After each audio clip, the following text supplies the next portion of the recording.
Hi, hello friends. Welcome to Mauni Cine Update. So, நம்மளோட one of the favorite hero Karthik Raj அவங்களுக்கு வந்து இந்த month birthday ஜனவரி 21st belated happy birthday. So நம்மளோட MCU சார்பாக பிறந்தநாள் வாழ்த்துக்கள் சொல்லலாம். யாரெல்லாம் உங்களுக்கு விஷ் பண்ணிங்களோ மறக்காமல் கமெண்ட்டில் விஷ் பண்ணுங்கள். Sorry for the delay update. அவரோட பர்த்டேக்கு ஸ்பெஷலாக ஒரு வீடியோவுமே வந்து ஷூட்டிங் ஸ்பாட்டில் கிடச்ச அப்டேட் வந்து உங்களுக்காக இங்கே நான் ஷேர் பண்ணியிருக்கேன். ஃபோட்டோஸ் வந்து ஷேர் பண்ணியிருக்கேன். ஒரு வீடியோவாக ஷேர் பண்ணியிருந்தாங்க. நம்ம கார்த்திக் ராஜ் வந்து அந்த நாய் கூட விளாண்டுட்டு இருக்கும் போது ஒரு வீடியோ ஷேர் பண்ணியிருந்தாங்க ஆர்டிஸ்ட்டு.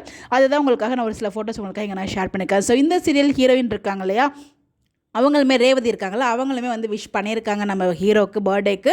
ஸோ நிறைய ஃபோட்டோஸுமே வந்து கிடச்சிது. எல்லாமே உங்களுக்காக இங்கே நான் ஷேர் பண்ணியிருக்கேன். நம்ம கார்த்திக் ராஜ் பர்த்டே ஸ்பெஷல் அதுமா கிடச்ச அப்டேட் எல்லாமே இது எல்லாமே. ஸோ இது எல்லாமே உங்களுக்காக இங்கே நான் ஷேர் பண்ணியிருக்கேன். ஒன்ஸ் அகேன் இவருக்கு நம்மளோட எம்சியூ சார்பாக மனமார்ந்த வாழ்த்துக்கள் சொல்லலாம். Happy birthday. எப்பயுமே நீங்கள் இதே மாதிரி ஹாப்பியாக சந்தோஷமாக இருக்கணும். இவரோட ஃபேன்ஸுமே ரொம்ப ஹாப்பியாக வந்து செலிப்ரேட் பண்ணியிருந்தாங்க உங்களோட பர்த்டேவை. ஸோ இவருக்குன்னு தனியாக மிகப்பெரிய ஃபேன்ஸ் பட்டாலுமே இருக்காங்க, உங்களுக்கு தெரியும் நினைக்கிறேன். அவரோட பர்த்டேவை வேறு லெவலில் சிறப்பாக கொண்டாடி இருக்காங்க. ஸோ இவருக்கு யாரெல்லாம் விஷ் பண்ணுறீங்களோ மறக்காமல் கமெண்ட்டில் விஷ் பண்ணுங்கள். இந்த மாதிரி அப்டேட் தெரிஞ்சுக்க நம்மளோட சேனலை ஃபாலோ பண்ணிக்கோங்க. Bye bye.